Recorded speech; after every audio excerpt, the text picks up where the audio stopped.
వాక్యాన్ని హృదయం కఠినపరచబడితే వాక్యాన్ని తీసుకునే శక్తి ఆ హృదయం కోల్పోతుంది.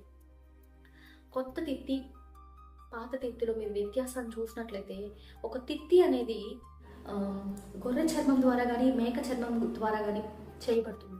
దానికి స్ట్రెచబుల్ కెపాసిటీ ఉంటుంది, అబ్జార్ప్షన్ కెపాసిటీ ఉంటుంది. కాబట్టి కొత్త ద్రాక్ష రసాన్ని వేసినప్పుడు ఏమైందంటే, ఆ ద్రాక్ష రసాన్ని అది పీల్చుకొని అది స్ట్రెచ్ అవుతుంది. అయితే కొంతకాలానికి దాని యొక్క స్ట్రెచబుల్ కెపాసిటీ అనేది లిమిట్ ఉంటుంది కదా, అది కోల్పోతుంది.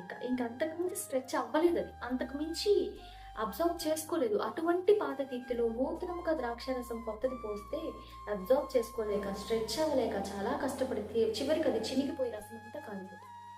నీ యొక్క హృదయం ప్రతి దినము నూతనపరచబడాలి. దేవుడు ఇశ్రాయేలు ప్రతి దినము నూతనంగా మన్నా ఇచ్చాడు కదా.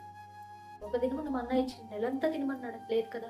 ప్రతి దినమునకు మీకు కావాల్సిన జీవాహారం దేవుడు దయచేస్తాడండి. అయితే ఆహారం మీరు తీసుకోవాలని